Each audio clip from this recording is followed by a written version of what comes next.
Folks, welcome to the show. Today is Tuesday, October 28th. This is the Rotoworld Football Show. I'm your host, Denny Carter, because RotoPat is still gone. We're looking for him. He is somewhere in the state of Florida. Just like Kyle was in the mountains for a while. We're desperately looking for RotoPat. No, I'm kidding. He'll be back on Thursday. So everybody just relax. Stop DMing me. Stop texting me. Stop coming to my house in the middle of the night saying, where is RotoPat? I'm joined, as always, by Kyle Dvorchak. We did yesterday's waiver wire show. I was happy to join Kyle for that. So check that out. If you are grinding waiver wire stuff on this Tuesday, we're going to get into a bunch of stuff. Actually, there are quite a few headlines we need to address. We need to talk about the Commanders Chiefs Monday night game, and we have to preview. We are mandated to preview the Thursday night game between the Dolphins and the Ravens. Hopefully Lamar Jackson doesn't end up on some sort of weird last-second injury list in this one. We are hoping, we are praying. Sorry to get religious, but I wanted to start before we get into the Monday night game, the snooze fest, some are calling it.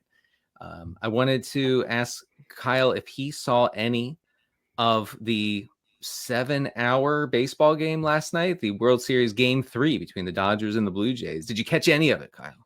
I did catch a little bit of it, but I wasn't going to stay to the ninth inning anyways. And it really is sort of a blessing that I was like, I'm not even going to make it to the end. It's time for Schweepy, because I would not have even come close. I swear to God, I woke up this morning. It was like, how did that game end? I saw I got to watch another Ohtani home run. They just hits 5 of them every game. It's normal. Right. It's just, he's the greatest player ever. I saw that and I was like, cool. As the most casual level of baseball fan, I saw what I came for. That's great. I saw the Ohtani home run.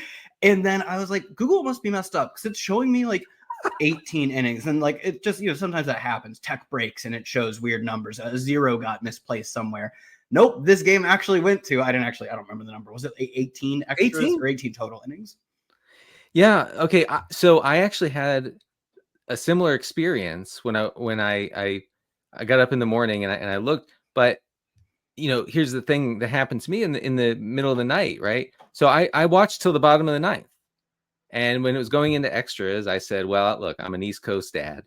I can't do all this. I got to get up in the morning, got to make lunches, got to do all this stuff. So I went to bed, right? I woke up at around 2:15, 2:20, because, when you're 42 years old, sometimes you have to go to the bathroom in the middle of the night. And I did. And I thought to myself, I should probably check my phone to see the final score, but I'm a little freaked out about checking my phone because I don't want to wake up. I want to stay sleepy. You know what I mean? And I don't want that blue light to hit me right in the eyeballs and make my brain think it's morning. Look, not to derail us, but you don't turn the lights on when you go to the bathroom, do you? Those lights will wake you up too. You got to go in the dark. Absolutely not. No. Correct. Well, first of all, you have your eyes are adjusted, so you can get around. But there is no way. You actually couldn't pay me to turn on those lights because they got to stay off. I got to stay as sleepy as possible. Mm-hmm. Anyway, so I don't turn on my phone. And then I realized in the morning, after I see what you see, the 18 inning thing on Google, right? I think I could have just turned on the TV and watched it. It was still on. It was I think they were in the 17th inning at that point. You weren't even at the end yet. You had 15 or 20 more minutes of baseball to go when you woke up. I could have grinded more World Series baseball in the middle of the night, and I didn't. I've been watching with my son, which has been fun. He's gotten into baseball lately, and he has a lot of questions, some of which I can't answer. Like, what's the difference between a four-seam fastball and a regular fastball? And they're both fast. Here's my phone. You can look it up. It's good that we got a baseball segment in with RotoPat out. I don't think you would we're kind of known as the baseball guys of this crew. So I'm glad you and I got some baseball time between the boys, and then RotoPat comes back and talks about whatever he's doing. That's right. And he's not here to bully us with his knowledge, so that's that we have that going for us. All right. Enough of baseball. You didn't come here for baseball. You said, give me the football stuff. So we will. The Chiefs took down the Commanders on Monday Night Football, 28-7. Mahomes kept being elite for fantasy purposes. We actually talked about it, me and Kyle, on a VOD, a video on demand, that'll be on the Rotoworld website soon, about just, how good this Kansas City offense has been with Mahomes really humming, throwing a lot, running a lot. Let's start with the pass catchers here. Rashee Rice, another really good game, 9 catches, 93 yards and a touchdown. He was targeted on 26% of his routes against Washington. He's now been targeted on 34% of his routes over his 2 games since returning from suspension. He's playing about 1/3 of the time from the slot. Kyle, how high is too high for Rashee Rice? I mean, I'm putting Ja'Marr Chase over him. Yeah. And then dude, you can start 2. 2 is the answer, or I guess 1 is the answer to your question, to the exact detail of your question. 1 is too high. Ja'Marr Chase is, in his Joe Flacco games, is on pace for, like, if you had only Joe Flacco games for 17 games, would be on pace for the targets record, the catch record. He'd be just shy of the yardage record. And it seems like this Joe Flacco style of football is here to stay. It's what he does. After that, I think I would take JSN over him. And I would take, Puka over him. And 4 Puka feels like the floor. I don't have another player. I'm not taking Jefferson. No. Over Rice. Not at all. No. I guess I would take Puka. I would definitely take JSN. I'm glad you mentioned him. I've seen the light. It only took me half a season, but I've seen the light. No, actually, after week 1, I was like, well, I'm catastrophically wrong on JSN. So we're going to move on. We're going to not have take lock. But yeah, I mean, these are elite numbers. Like you mentioned, Kyle, he got a snap inside the 10-yard line, I believe. He got a wildcat snap from, if I remember correctly, it was like the 8 or the 9. And I mean, there's the screenshots that are hilarious. He is diving to the goal line, and if I remember correctly, it was initially called a touchdown. They called it back pretty quickly. He obviously did not score in this instance, but he went down at the 6-inch line there. And then he had another target inside the 10 where he went down. He stepped out, I believe, at just about the 2 as he was diving into the end zone. So, and these were all on separate drives too. So they weren't a play in which he goes down at the 1 and then he scores the next play. These could have been 3 individual scores for him, putting him up to 3 touchdowns and 35 some odd fantasy points in this game, something like that. He has been, not only is he dominating targets, that almost goes without saying, but they are using him to Looney Tunes levels of inside the 5, inside the 10 type of stuff. Obviously, this is the Andy Reid special of throwing it when you're near the end zone, which is why we get such good fantasy production from even guys in the past, like Jerick McKinnon's, right? Or some of these role players, but also doing dumb Mickey Mouse offense stuff specifically inside the 10, inside the 5, like the Wildcat thing. They are so hell-bent on getting Rashee Rice touchdowns. And of course, you should be. His specialty is getting open quickly in these 4 to 5 yard ranges. I mean, he has an ADOT right now of 2.8. That is truly running back stuff, but he's so good that he's making it work. And that is the perfect use for a player who with a 2.8 ADOT is to say, hey, we're inside the 5. You're going to be instantly open. We're going to get you the ball. He's already second on the team in targets inside the 5. I believe he's also second on the team, or targets inside the 10. He's also second on the team in red zone targets. As soon as they get in the money position, they're trying to get to him. I think not only is the PPR floor and ceiling insane, he could lead the league in catches from today onward. He could also lead the league in receiving touchdowns from today onward. So yeah, wide receiver 4 is my answer. And I think 2 is also a viable answer. The role is incredible. So Travis Kelce, to my surprise, actually gets away with it last night against Washington. 6 catches, 99 yards, and a touchdown for old man Kelce. Since Rice's return, so over 2 games, Kelce's been targeted on 15% of his pass routes. Not a high number. Is there a possibility that Kelce can be a weekly starter even with Rice involved here, or are we seeing kind of a hot streak for Travis Kelce, you think? I mean, I am of the opinion that Rashee Rice is so good. I mean, he is. I'm not the only one who thinks Rashee Rice is good, to be clear, but I'm of the opinion that he is so good that it will be at least frustrating to roster players like Xavier Worthy and Travis Kelce going forward. But to your point, we had both a 23% target share for Worthy and a 23% target share for Travis Kelce. The nice thing last night was that they just didn't throw to a 4th player, really. And if that were to hold up, that's a version of the Chiefs we have literally not seen since the Tyreek Hill, Travis Kelce days. For all of the great things that have happened with the Chiefs over the past 4-ish years, one of them has not been, well, they're just an easy start in fantasy every week. It's been Kelce, and then he's kind of declined, so he's not even that easy of a start. And then it's just role player after role player after role player. They finally have as clear of a number 1 as you can get. And Xavier Worthy looks about as clear of a number 2 as far as wide receivers go. Like, he is clearly outpacing the likes of Hollywood Brown or like Juju. Tyquan isn't even playing anymore. So if they just narrow the target tree to like hover around 20% for Kelce and around 20% for Worthy, they'll be boom bust a little bit, but very startable. I'm a little skeptical that Travis Kelce in particular can hang around that 20 to 25%, given that he operates in a similar portion of the field as Rashee Rice, and Rice is just way, way better. But I will say, like, last night was a little pleasant surprise if you had some Kelce and maybe something that can sustain. Rotopat told us last week, Kelce over a bunch of, fancy spreadsheet guys that we liked at tight end. So maybe, I mean, Kelce was the tight end too. I don't think anyone could have. Yeah, he had. I don't know who the tight end won. Oh, it was Kraft. Maybe we got him on Kraft. I don't sometimes, sometimes that's right. Sometimes Rotopat's old man ways actually work quite well. I'm a little worried about Xavier Worthy. 5 catches, 53 yards against Washington on Monday night. He saw 21% of the air yards. Kelce led with 25% of air yards. Like Travis Kelce, air yards eater. I don't know, man. I feel like Worthy's kind of gadgety at this point. I mean, you're playing him in 12-team leagues, but I do feel like his upside is kind of lopped off by Rashee Rice just dominating, especially the high leverage looks like you mentioned, the stuff inside the 10. Yeah, I mean, if I'm Andy Reid, I'm never throwing to Xavier Worthy inside the 10 unless you're throwing to Rashee Rice so much that he's double, triple covered, Kelce is covered, the running backs are covered, and then you're looking at, Xavier Worthy is open, left wide open. Not to say that Worthy is bad, but like the perfect, I outlined it. The perfect time to throw to Rashee Rice is inside the 5. He's always open short and is the best yak producer in the NFL. That's great for when you need to complete a 3-yard pass and pick up 2 extra yards. That's the perfect touchdown play for Rashee Rice. Yeah. So the touchdown scoring, like you said, doesn't really seem to be there in terms of just the overall touchdown ceiling.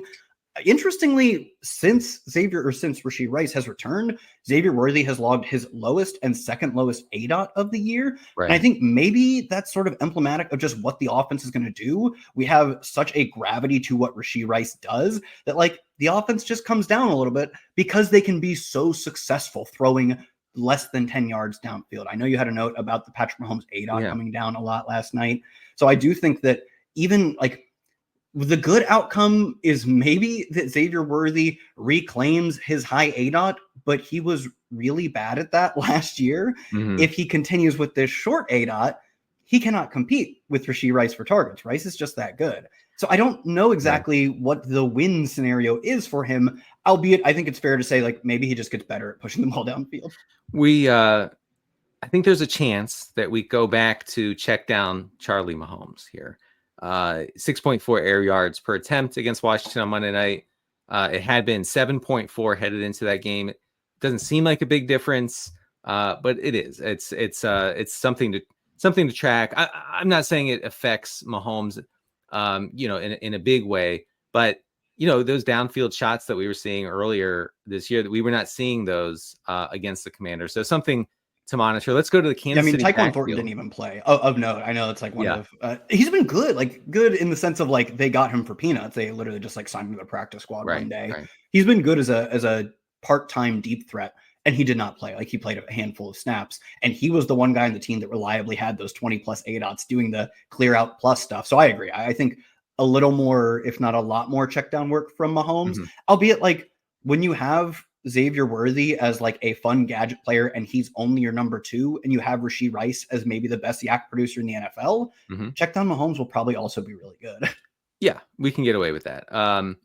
Let's go to the Kansas City backfield where we have some news. NFL Network's Tom Pelissero reports Isiah Pacheco is week to week with an MCL sprain. Now, this happened near the end of the game where Pacheco's cleat seemed to kind of get stuck in the turf. He got hit on the knee.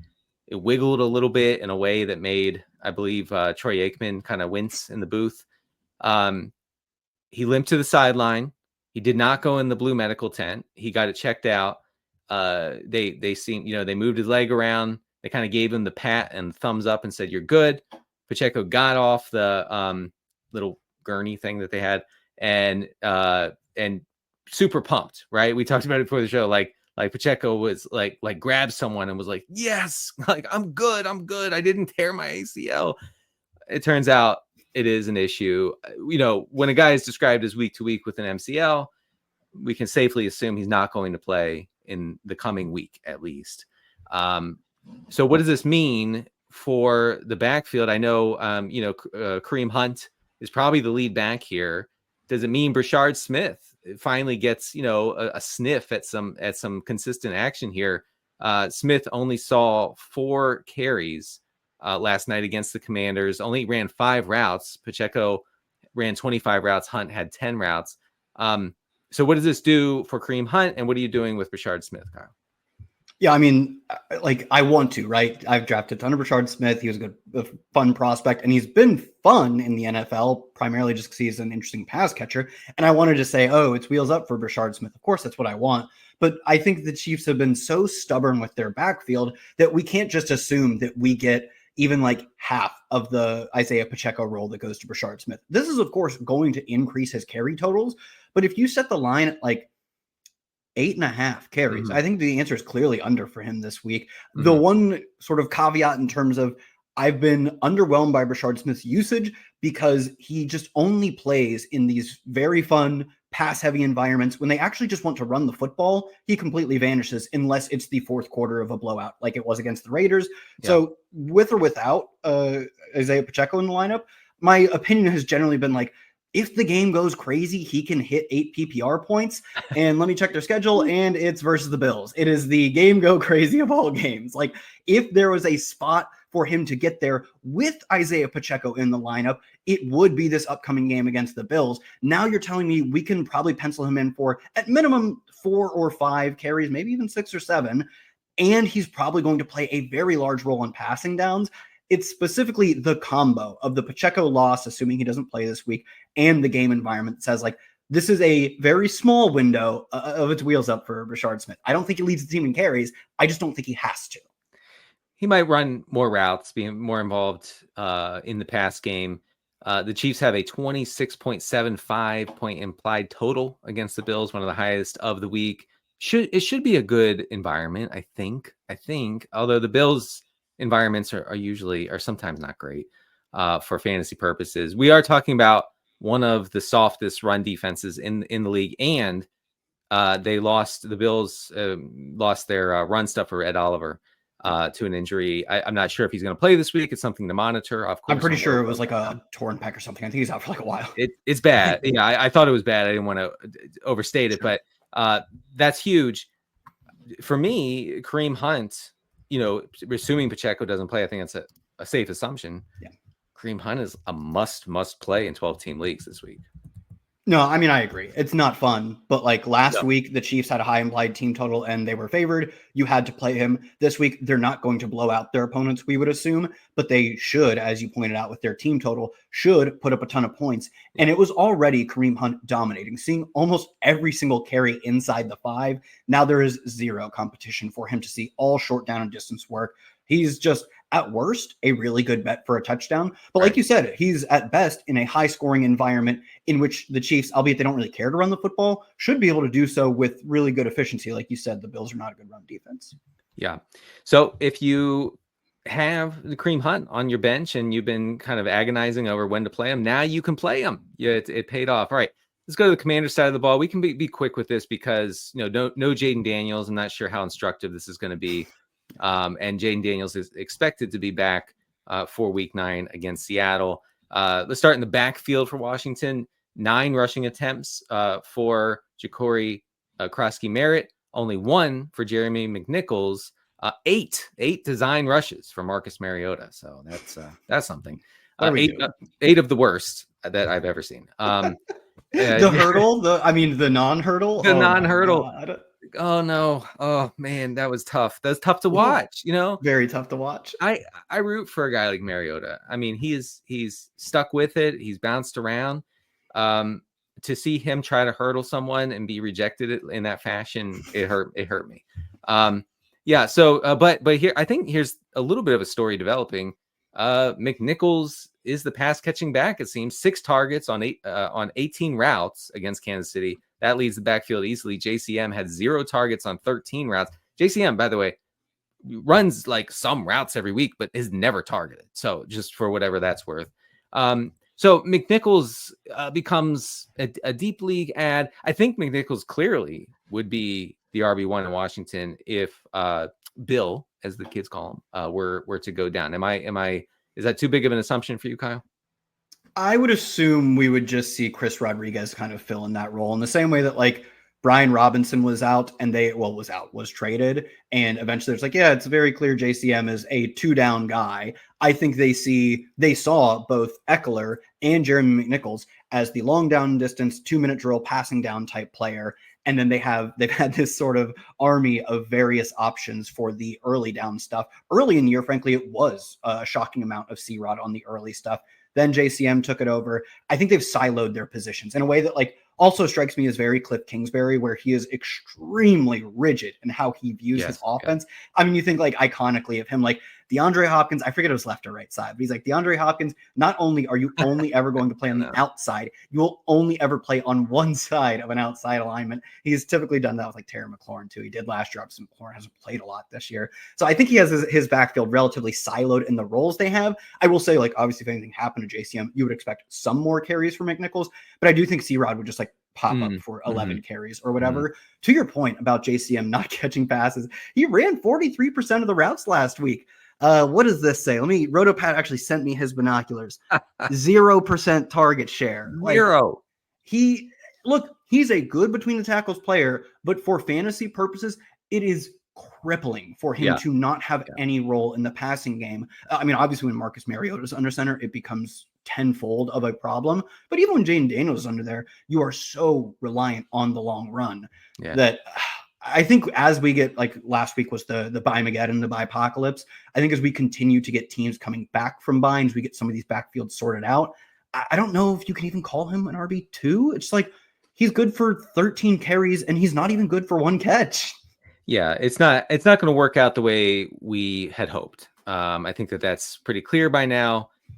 He's super game script sensitive, and this Washington team is really banged up, riddled with injuries on defense and offense, and not good right now. So that's going to be a tough, a slim bet week in and week out. Just mention Terry McLaurin here and wrap it up. 3 catches for 54 yards and a touchdown. So a nice return to action finally for McLaurin, who's been dealing with a quad injury for most of the season. He did exit with the quad injury, I believe, unless I misheard that. I saw that too, that it was a re-aggravation, or it appears to be a re-aggravation of that same quad issue. He laid out for like a crazy good catch. It was a good throw too, obviously, but ridiculous. An insane diving knee hits in, and that's the first thing that hits, so it counts as a catch, diving down the sideline, long ball on like deep left. Right. And it clearly he drilled his quad once again, or maybe he pulled it as he left the ground for the ball. Yeah. But either way, incredible catch, and then immediately is unable to continue to play through it. I think if you have McLaurin on your team and you had a nice Monday, I think you have to assume he's not going to play Thursday against the Seahawks. That means, more Debo, more Ertz. McCaffrey will probably be the wide receiver 2, maybe a deep league ad if you are down really bad there. But they should be the Commanders should be slightly healthier come Thursday. Producer Adam notes, I think he said Thursday. They play Thursday. They actually play the best game of the week on Sunday Night Football. They play Sunday night. Why do I keep saying that? I don't know. I knew that because here's the thing. I have a promo read right now where I'm going to tell you the Commanders are back in prime time again in week 9. Tune in at 7 p.m. Eastern to Football Night in America as we take you up to kickoff between the Seahawks and the Commanders in Washington. It'll be slightly confusing, I think, for the Seahawks because they play in a stadium. The Commanders play in a stadium called Northwest Stadium. So what are we doing there? It's going to be a strange dichotomy, but Sam Darnold should have his way with this Commanders defense. All right, let's get to headlines, Kyle, because there are a few extremely fantasy relevant ones. We touched on this one yesterday during Monday's waiver wire show, but I wanted to push it into the Tuesday show, just in case folks somehow missed the waiver wire show, which, you should never do that. But if you did, Panthers head coach Dave Canales said the Panthers, quote, cannot ignore the fact that Rico Dowdle has been exceptional, unquote.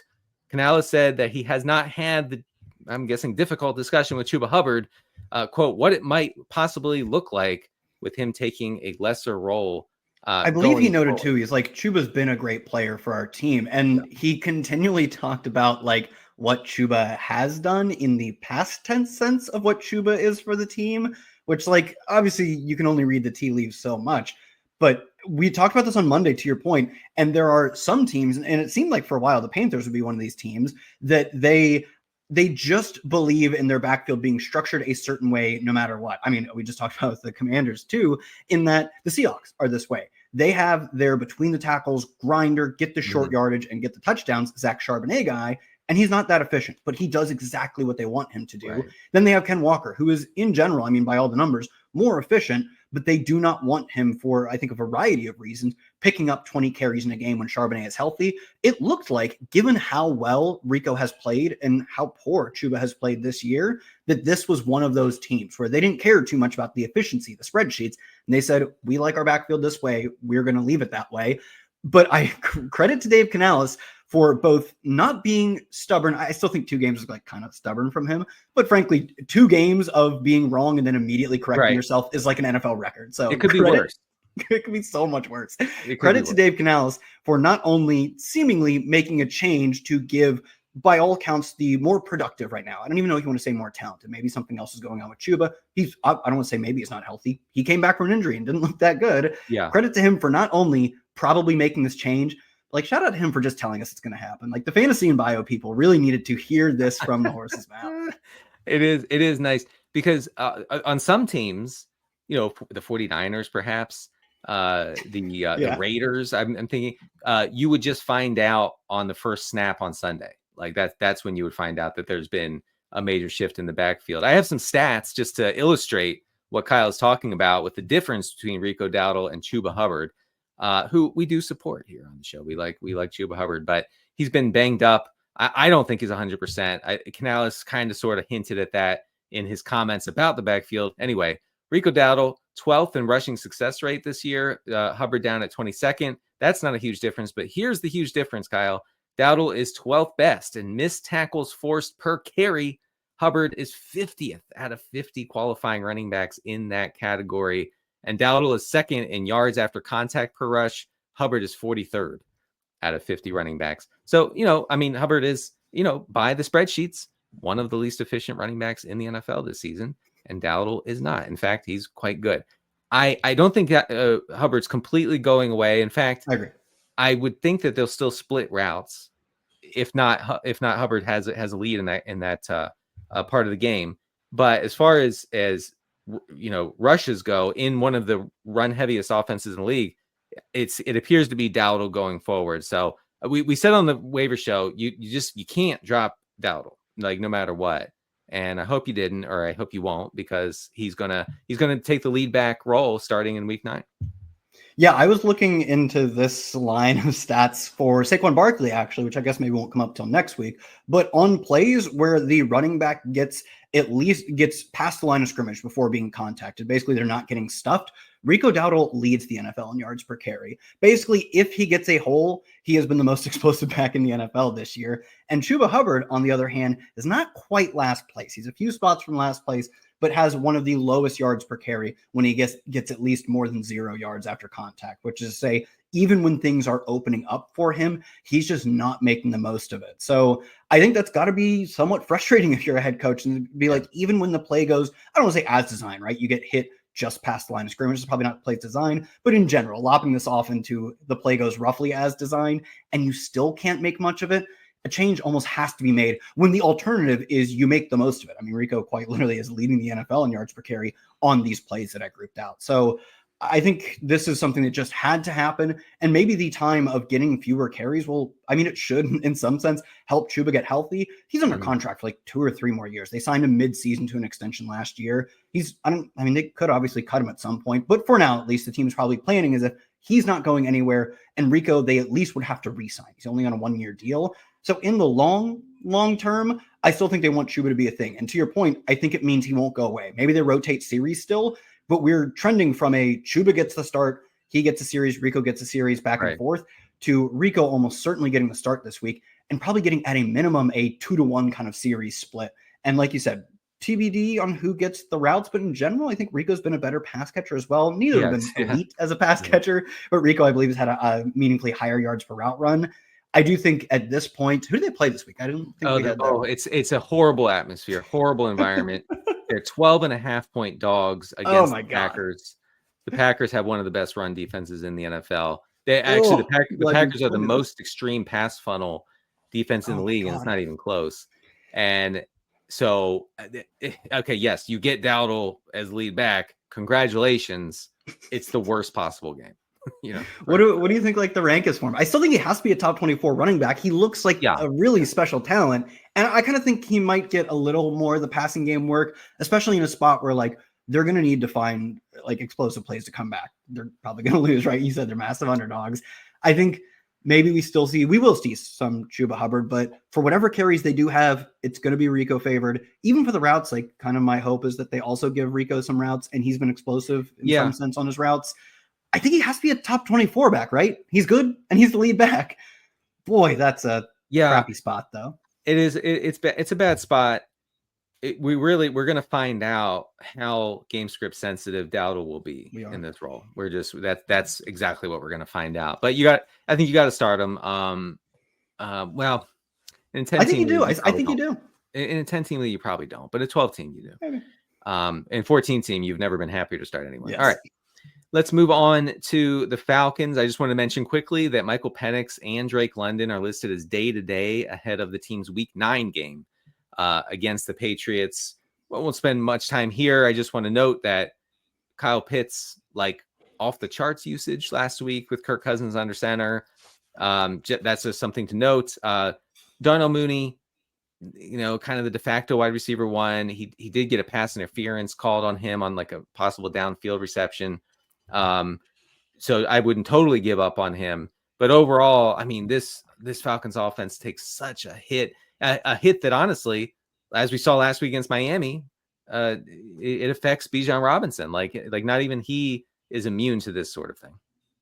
Yeah, I will say, like, I watched this game and I've dug into some of the stats for it, and I don't think Kirk Cousins played awful. Like, he played as good as you expect an old backup quarterback to come in and play. Not Joe Flacco levels of good, but, like, better than Russell Wilson levels of good. Right.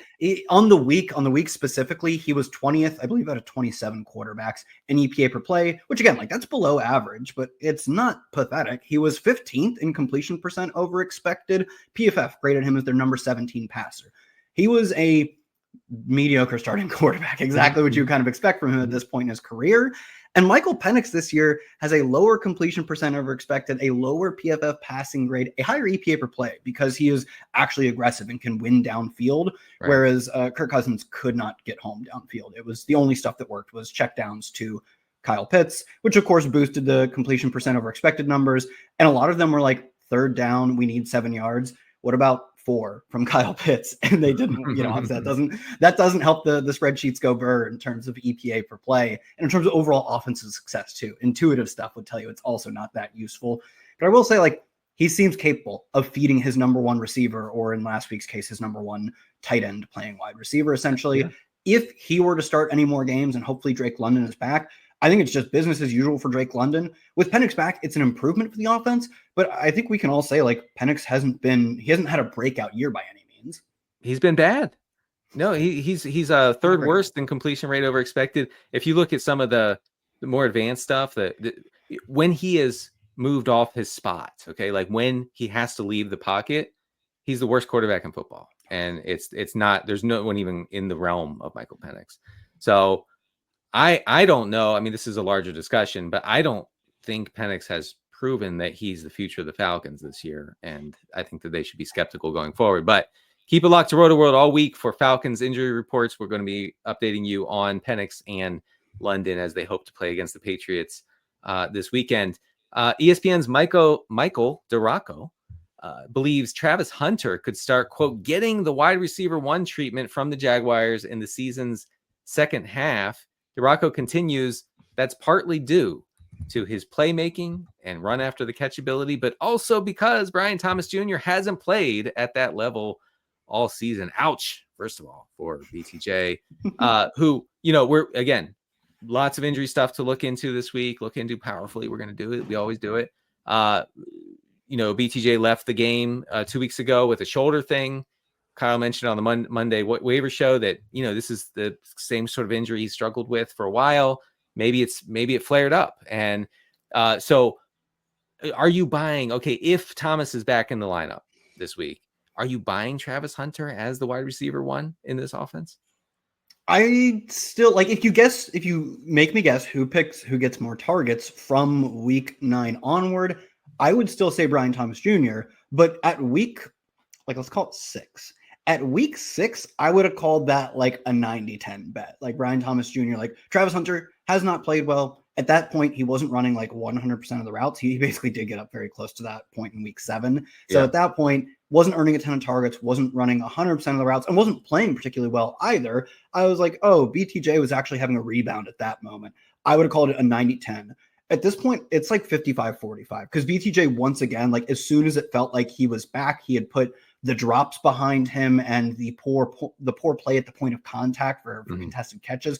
Once it seemed like he had put all that behind him, it immediately resurfaced in week 7. Again, struggling with drops. Again, just not seeming to be aggressive and going after the ball. Anytime he's coming over the middle of the field, I believe in terms of targets to a receiver over the middle of the field, he has the lowest catch rate over expected, or from a quarterback's perspective, the lowest completion rate over expected, because he just keeps putting the ball on the ground anytime contact comes at him. He is just doesn't want to fight through contact for some of these. And I think it's pretty clear that it's because he's hurt, and that's okay. That's fine to not want to die for Trevor Lawrence. But with that being said, I don't know at what point that changes. And some of the drops have not been related to that. He had another drop in week 7 where it's just a good, well-thrown deep ball to him, jump ball, and he just puts it on the ground.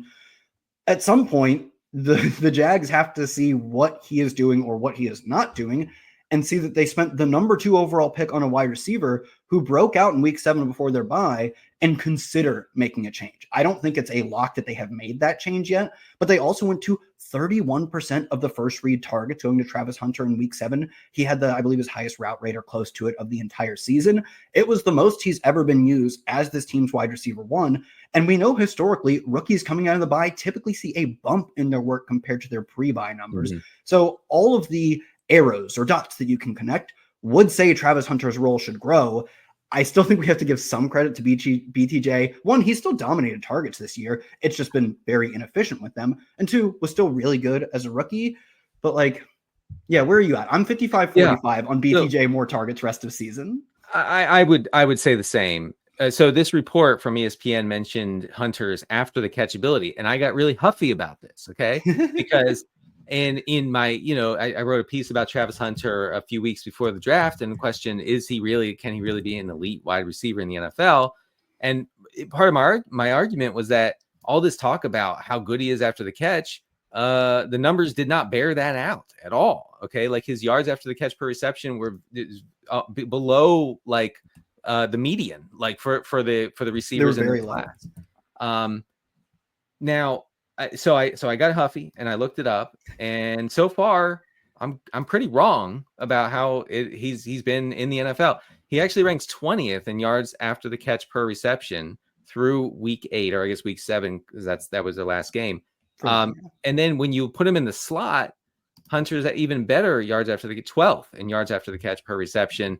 His yards per route run on the season remains just abysmal, 61st alongside BTJ himself and Binoculars Time looking into, Mac Hollins. Mac Hollins also in that category as far as yards per route of run. note with Hunter specifically in college, his last year, they were, reports on what he was doing in practice and how he was practicing have been kind of mixed, but generally it seemed to be he was practicing much more on defense, and a wide receiver, it was you're awesome, man. Go out and do some stuff, and we'll see if we can get you the football. And obviously he killed every corner he played. So he did just get open quite easily, but he was seeing basically no screens and no slot work in his final season. Quite literally, he ran 29 routes out of the slot in his final season. He played like a postseason game. He might have run slightly more than that. He did run slightly more than that. 30, if you include whatever postseason games they played. 5.6% of his routes came out of the slot. He had an 8 out of like 11. He was never being screened looks, and he was still good at like forcing missed tackles and being dynamic with the ball in his hands. It was just specifically that when you don't get cheat 2-yard screen targets, and then those are really good for yak, you can't rack up good amounts of yak. They've almost gone in the other direction this year up until week 7, where they're like, we're just going to throw you -2 ADOT screens and like hope that works quite well and play you as a part-time-ish player and not scheme you a ton of first read downfield looks, which is kind of what you would expect from him. I hope that they find something closer to what he did in college with maybe a few extra scheme looks. Because to your point, he's been good on yak this year. Not elite, but solid. He's also been great at forcing missed tackles. He's 3rd in missed tackles forced this year, which is, again, partially because he's good with the ball in his hands, partially because they've just been scheming him a lot of like semi kind of cheat stuff, which is good. It's also just very different from what he did in college. I think he's interesting rest of season, and it would be nice if they committed to him as a full-time receiver, which it appears they have. I mean, it does seem like that's where it's going. Almost 90% route participation rate the last time he played. I would be stunned if that fell, coming out of the bye. So if you had Travis Hunter and you benched him, or I don't know if you're in a shallow league and he was dropped out of frustration, which I get. I mean, it was bad. It got really bleak there. Oh, he was unplayable before week 7. I mean, I'm not like, I'm not going to cope about it. We're liking where things are going now, and we were not liking where things were about 3 weeks ago. Yeah, sometimes things change, which is why we do this show. All right, let's move on to New Orleans, where the Saints have named Kellen Moore, specifically has named Tyler Shough the 2nd-round rookie. I honestly thought you were going to say they named Kellen Moore the starting quarterback, the way you worded that. And I was like, honestly, like he could do it. We could get him out. We might want to try it. You never know. I have a take I'll say in a second. But Tyler Shough will start week 9 against the Rams. Spencer Rattler has been benched.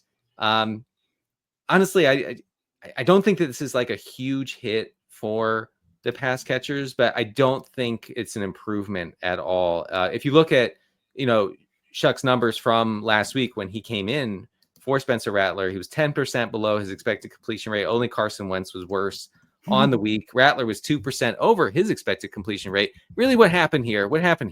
And look, I'm a Spencer Rattler apologist, like all spreadsheet nerds. What happened here was Rattler made an inexcusable, unforgivable decision near his own goal line, and it got picked off by a defender for a touchdown. I'll describe the play. I believe he rolls out to his right, and there is a 6'7" defender. I think it's Anthony Nelson. It's like a 6'7" defender, just looming over him, and he's like, tiny little Spencer Rattler's like, I can make it over him, and he just bats it like he's Wemby. He just bats it right down, and then catches it in his own hands at the 1 or 2 or whatever, and just walks it in quite easily. Like you said, just a boneheaded mistake, which is kind of what he's done a lot this year. Well, okay. He was playing well. Like, as far as like, he was in the top like 20. He was top 20 in like the important nerdy stats as far as efficiency. So I agree. He was doing some stuff well right now. And I'm like, obviously he had a bad game last week. 2nd in turnover worthy play rate. I think that's been the big issue. Honestly, I think in the accuracy stuff, he's charted somewhat well. It's that he plays, frankly, like a lot of backup quarterbacks. It's not that he has this horrific arm or anything. It's that he doesn't have the decision-making to go with whatever arm talent he has. Was just making a ton of mistakes. But he was like, when you look at like Chris Olave's opportunities, he was giving Chris Olave the ball. He was giving him chances. Right. They were accurate throws. And so as a Spencer Rattler hater, you're the Tyler Shough hater of this show, and I'm the Spencer Rattler hater. We both have to find some sort of middle ground of like, I don't know. I don't know or think that things get that much better with Shough.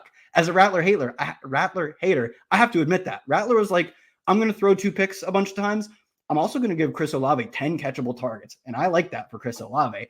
On the other hand, I don't know if Tyler Shough will be giving 10 catchable targets to Chris Olave every No, he won't. He won't. So Rattler is going to be back under center eventually. Like, there's no way that Shough can ride this out. Shough might be benched. I'm going to be real with you. He might be benched this week He might be benched against the Rams, like in the first half. Like I'm sure he's a nice young man. Well, young, not so much, but sure. He's a nice millennial man, and I honestly I don't think there's a worse starting quarterback in the league right now, and that includes Rattler.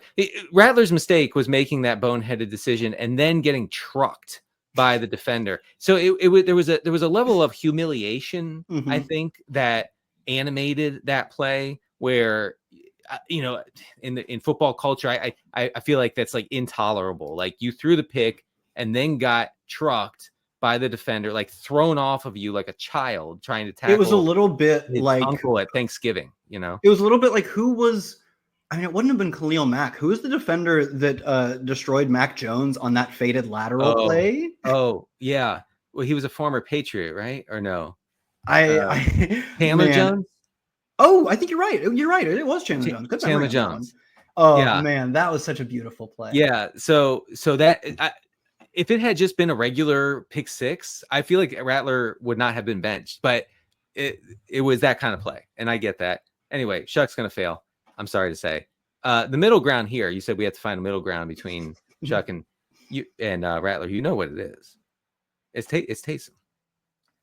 The problem is the thing we love Taysom Hill for is not his quarterbacking. I mean, of course, if he gets to ever start at quarterback, he's a QB1 because he's not even gonna look past the line of scrimmage. The ball's gonna hit his hands and his legs are just gonna start churning forward. He's really good with the ball in his hands. At least he has been. He hasn't played much this year. So if he starts QB1 in terms of just like total Tim Tebow, Konami code, throwback to that era of football kind of stuff, but it will devastate Chris Olave, obviously. Oh, yeah. Okay. I know we do the Taysom Hill bit all the time. Not a bit. If you're in a deeper format and Taysom Hill's on your waiver wire and you can just tack him onto the end of your bench, you do it. Because he's tight end eligible, and there are scenarios, however narrow the path to those scenarios, where he actually does play some quarterback this year. So just keep that in mind. But Shough gets the week 9 start against the Rams. You must stream the Rams wherever possible. The Rams defense, I should say.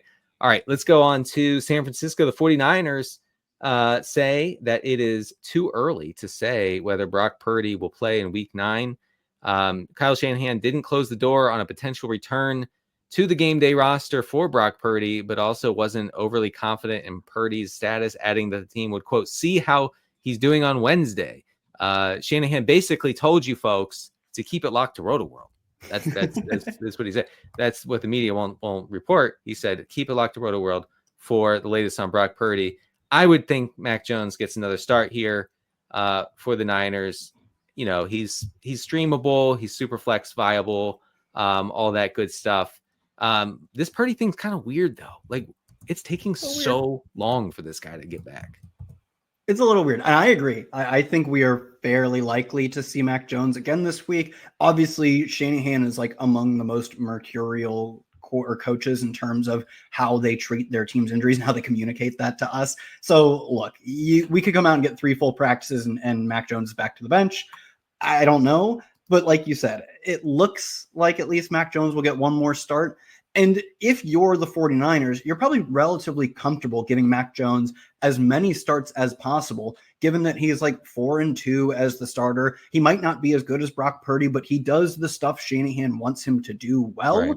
And you don't want, like, you have already signed Brock Purdy long-term. There is no getting out of this, to be clear. You do not want this to be a thing where, like, you rush him. I mean, you've already done it once, where you rush a player back too quickly and it turns a 3 or 4 week injury into a season-ending potentially injury. They've already been bitten by that type of thing, maybe not necessarily season-ending, but they brought Ricky Pearsall back too quickly, and he also seemingly got hurt. I don't even think they brought him back. They just made him. He chose to play through it, I would assume. But, I don't want to like put too much nefarious intent behind them, but he clearly should not have been playing. He right. re-injured the PCL, if I remember correctly. I do think we're getting one more start from Mac Jones. George Kittle appears to be all the way back. CMC is the greatest fantasy player of my lifetime.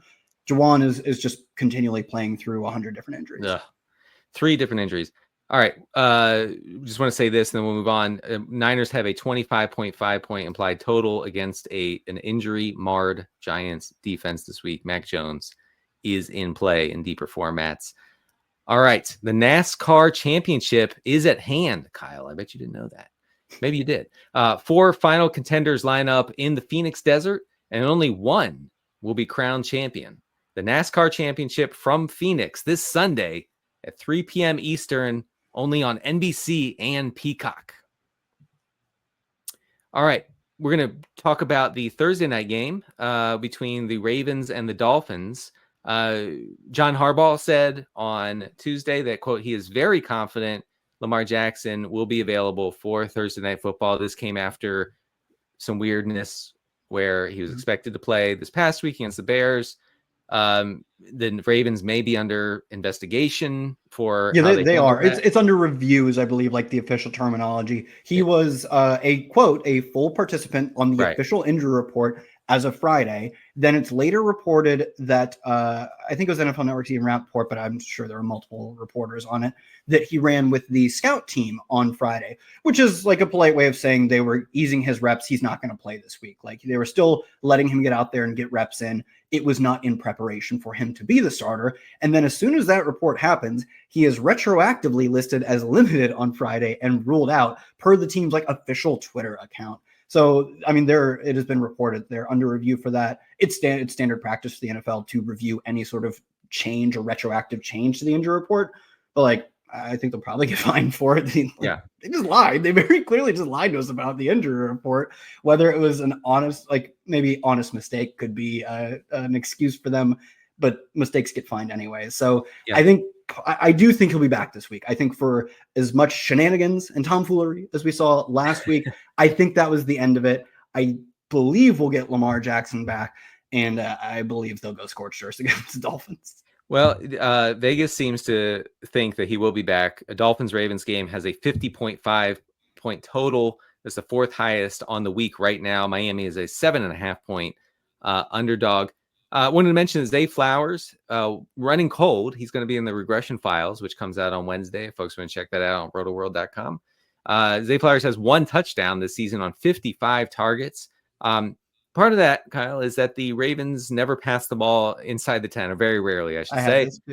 Yeah, Zay Flowers only has 1 inside the 10 target all season. So I guess it's not too much of a shock, but still, running cold, you would expect some touchdowns to eventually come. And I would guess that Lamar Jackson's return could hurry along that process. Yeah, I had the exact same note. This was red zone targets, but they have 35 red zone carries as a team to 16 targeted pass attempts as a team. And albeit that is what you would expect from a team with Lamar Jackson and Derrick Henry, I also think the red zone rushing probably went tuned up to 11 when you lost Lamar Jackson, because of course he can run the ball in red zone. That's great. But he's the only quarterback on the roster who can throw the football. So like if Tyler Huntley can also run the football, or when you lose Lamar Jackson, you end up running the football more. I think even more importantly is when you're in scoring position and your choices are Derrick Henry run or Cooper Rush pass or Tyler Huntley pass, Derrick Henry run looks even more appealing, despite the fact that Lamar creates good running lanes for his running back. So I think we'll see that split become more favorable than it has been for passing, even though obviously I do think there'll be a run-first team in the red zone. Also of note, despite the fact that Zay Flowers has 1 inside the 10 target, that is the second most on the team, because like you said, they just have not done it at all. Yeah. It's not like he's particularly like affected by what's going on right now. It's nothing special to him. It's the fact that they are not throwing in the red zone. So as the team gets better, I think those numbers will improve. I think we'll see, like you said, he's not probably a 14 touchdown candidate, even if Lamar Jackson plays a healthy season, but he's also not like a 1 touchdown candidate. Yeah. The Baltimore tight ends continue to be a sad, frustrating situation. Over the past 2 games, Isaiah Likely is actually running 70% of the routes. And Mark Andrews is at 62%. Not a huge difference, but I would expect that to be flipped. Andrews has been targeted on 22% of those routes, likely only a 9% target per route run rate. That's pretty bad for a guy who seemed to have the juice last season. Maybe he's still injured. Maybe they just can't figure out a role for him in this offense. Are either of these guys playable against the Dolphins, do you think? I mean, I said I think Lamar Jackson plays. and I think they destroyed the Dolphins.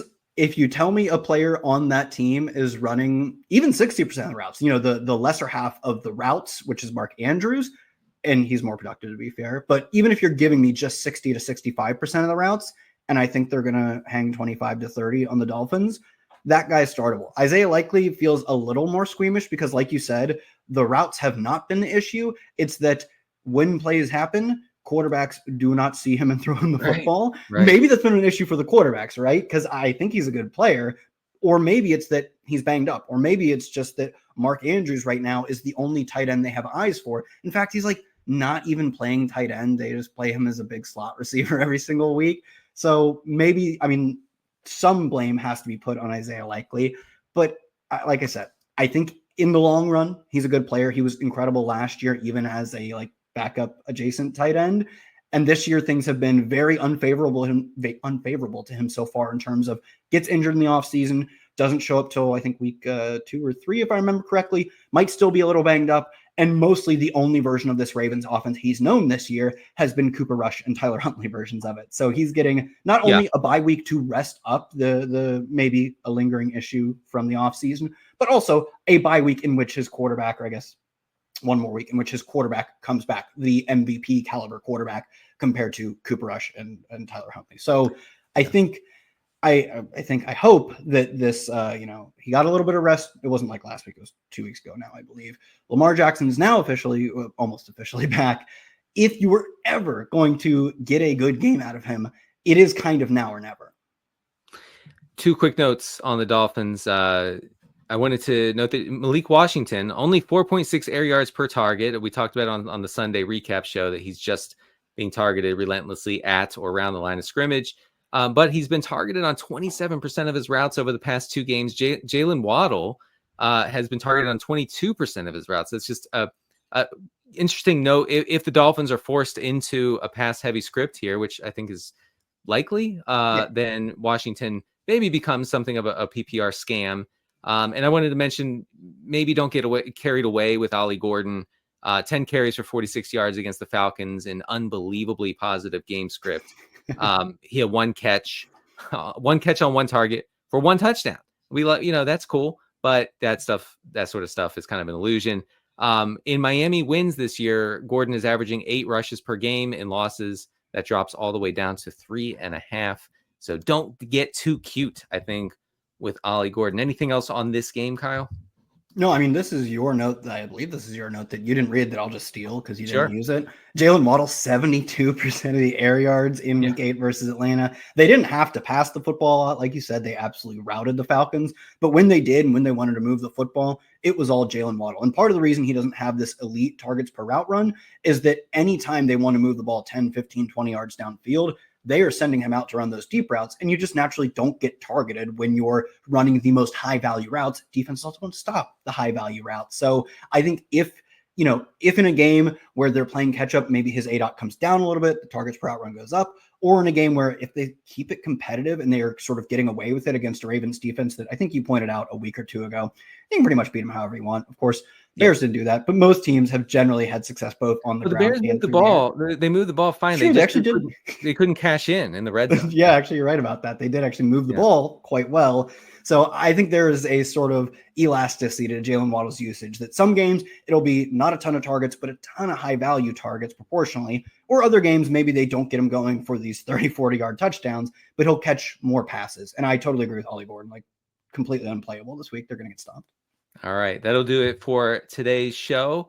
Thank you, Kyle, of course, for all of your great takes and analysis. We're going to be back on Thursday with me, Kyle, and Roto Pat. He's back from Florida. We're looking for him. We're going to find him. We're going to get him up back to Missouri. We're going to talk about all of the week 9 games on Thursday's shows. So check that out. Until then, he's Kyle. I'm Denny. Talk to you soon.